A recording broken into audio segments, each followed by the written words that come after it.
Day 6 T20 world cup men first match శ్రీలంకలో జరిగింది. Sri Lanka versus Oman. Sri Lanka batting చేసింది. First 2 wickets త్వరగా పడిపోయి. Next Kushal Mendis wicket keeper బాగా కొట్టాడు. 60+ కొట్టాడు. అరౌండ్ 60 కొట్టాడు. నెక్స్ట్ పవన్ కొత్త ప్లేయర్లా ఉన్నాడు. అది నాకు కూడా తెలియదు. అతను కూడా బాగా ఆడాడు. 60 దాకా వచ్చాడు. Next Shanaka captain innings half century కొట్టి అవుట్ అయిపోయాడు. అవుట్ అయిపోయాడు.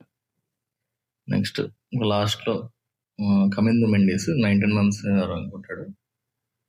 కొంచెం ఆడ క్లైమాక్స్లో వచ్చి కొంచెం పుష్ చేసాడు. ఆర్తో స్కోర్ 225, 5 వికెట్లు 225తో క్లోజ్ అయింది.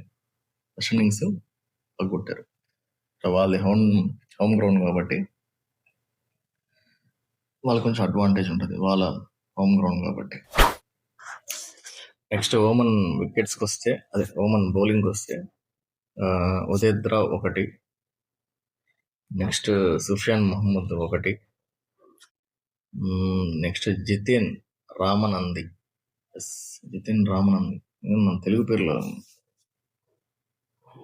ఇండియన్ తను 2 వికెట్స్ తీసాడు. 2 వికెట్స్ ఏం పడలేదు. ఉన్న వాళ్ళలో ఇతను 2 వికెట్స్ తీసాడు. సెకండ్ మ్యాచ్ ఇది హైలైట్. మధ్యాహ్నం మామూలుగా జరగదు మ్యాచ్. మామూలుగా జరగల. మైక్ కొంచెం దగ్గర వచ్చి మాట్లాడుతాం. మైక్ దగ్గర పెట్టుకోరా జయ. మైక్ దగ్గర పెట్టుకో.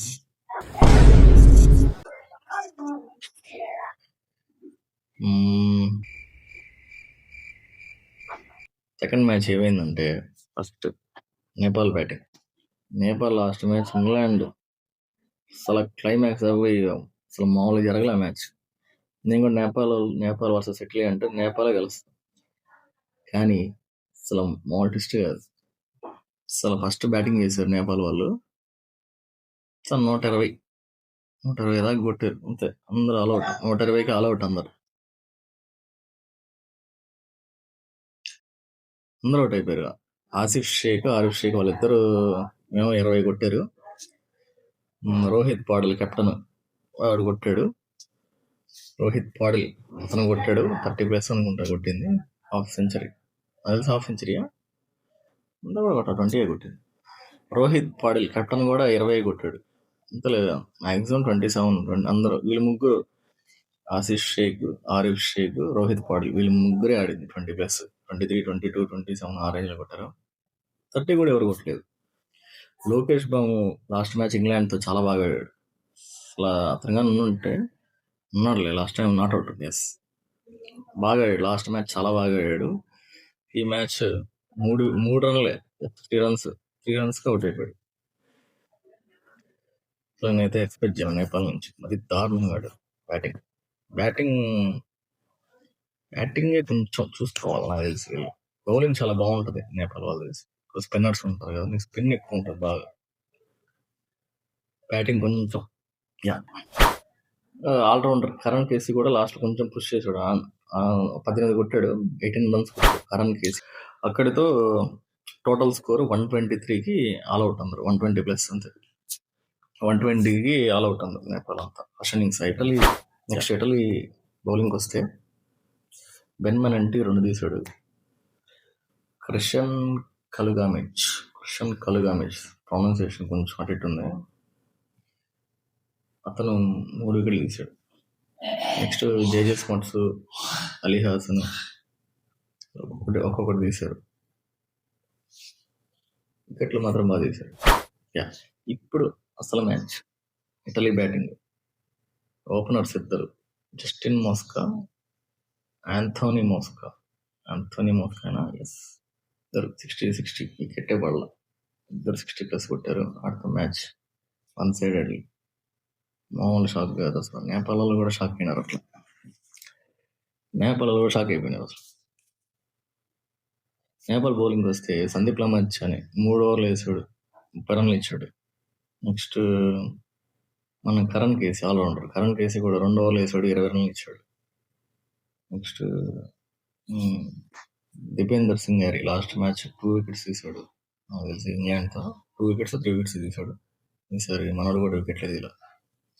సో అలాగా 0 వికెట్స్తో మామూలు గెలవల ఇటలీ వాళ్ళు. మామూలు మ్యాచ్ కదా ఇది మాత్రం బాగా జరిగింది అసలు చూస్తుంటే భలే అనిపించింది మ్యాచ్ మాత్రం. Next match, third match, India versus Namibia. ఇప్పుడు 1 సైడెడ్ మ్యాచ్ ఢిల్లీలో జరిగింది, అరుణ్ జైట్లీ స్టేడియంలో. ఫస్ట్ బ్యాటింగ్ ఇండియా చేసింది, 209కి 9 వికెట్లు పడ్డాయి. ఇషాన్ కిషన్ ఓపెనర్ 60 దాకా కొట్టాడు. నెక్స్ట్ సంజు శాంసన్, తిలక్ వర్మ, శివం దుబే, వీళ్ళు ముగ్గురు 20+ దాకా కొట్టారు around. Next captain Suryakumar Yadav మాత్రం త్వరగా అవుట్ అయిపోయాడు. 12 రన్స్ 13 రన్స్ కొట్టి అవుట్ అయిపోయాడు త్వరగానే. Next Hardik Pandya half century. Hardik Pandya వల్ల నీకు కొంచెం పుష్ అయింది మ్యాచ్. స్కోరు బాగా కొట్టాడు ఈసారి, హాఫ్ సెంచరీ 50+ కొట్టాడు. అర్థం మ్యాచ్ నీకు 209కి 9 వికెట్స్ పడ్డాయి ఫస్ట్ ఇన్నింగ్స్. నెక్స్ట్ బౌలింగ్కి వస్తే, నమీబియా బౌలింగ్కి వస్తే స్కాల్జ్, స్మిత్, షికాంగో వీళ్ళు ముగ్గురికి ఒక్కొక్కటి పడ్డాయి వికెట్స్. ఎరాస్మస్ కెప్టెన్కి, గెర్హార్డ్ ఎరాస్మస్, ఎస్ కెప్టెన్కి మాత్రం 4 వికెట్లు పడ్డాయి. బాగా వేసాడు బౌలింగ్, అండ్ స్కోర్ వచ్చింది. అదొకటే sad part. Next second innings Namibia బ్యాటింగ్కి వస్తే, ఫస్ట్ ఓపెనర్స్ ఇద్దరు పెద్దగా ఆడలేదు, 20 కొట్టి అవుట్ అయిపోయారు. నాకు తెలిసి పెద్దగా ఆడలేదు కదా, ఇంకెవరు ఆడలేదు, వాళ్ళే ఆడింది నాకు తెలిసి. సారీ, వాళ్ళే 20+ కొట్టారు. తర్వాత ఇంకా ఆడింది కెప్టెన్ ఆల్రౌండర్ ఎరాస్మస్, 18 రన్స్ అంతా కొట్టాడు అంతే. ఎవరు పెద్దగా ఆడింది లేదు, త్వరగా అవుట్ అయిపోయారు అందరూ. వికెట్లు పడుతూనే ఉన్నాయి దబ. ఎవరు 30+ కూడా కొట్టలేదు. ఆ ఓపెనర్సే 20 కొట్టారు అంతే. తప్పిస్తే కెప్టెన్ 18. బ్యాటింగ్ బాగుంటుంది కానీ ఎందుకో కొంచెం మన దగ్గర ఆడాలంటే కొంచెం కష్టం. సో 1 సైడెడ్లీ అది పరిస్థితి. నెక్స్ట్ ఇండియా బౌలింగ్కి వస్తే సెకండ్ ఇన్నింగ్స్, ఇండియా బౌలింగ్కి వస్తే హర్షదీప్ సింగ్, శివం దుబే, హార్దిక్ పాండ్యా కాదు సారీ, మన బుమ్రాకి ముగ్గురికి 3 వికెట్లు పడ్డాయి ఒక్కొక్కటి. మొహమ్మద్ సిరాజ్ని లాస్ట్ మ్యాచ్ ఆడాడు కదా, ఈసారి పక్కన పెట్టి బుమ్రా వచ్చాడు. బుమ్రా కూడా 1 వికెట్ పడింది. సో వీళ్ళ ముగ్గురికి 3 వికెట్లు పడ్డాయి. నెక్స్ట్ హార్దిక్ పాండ్యాకి 2 వికెట్లు పడ్డాయి. నెక్స్ట్ స్పిన్నర్స్కి వస్తే, స్పిన్నర్స్కి బాగా పడ్డాయి వికెట్లు. స్పిన్నర్స్ అక్షర్ పటేల్కి 2, వరుణ్ చక్రవర్తికి 3 వికెట్లు పడ్డాయి. స్పిన్నర్స్ బాగా పడ్డాయి. స్పిన్నర్స్కి నీకు 5 వికెట్లు పడ్డాయి ఇద్దరికి కలిపితే. సో అలా 1 సైడెడ్లీ ఇండియా విన్స్, నమీబియా లాస్.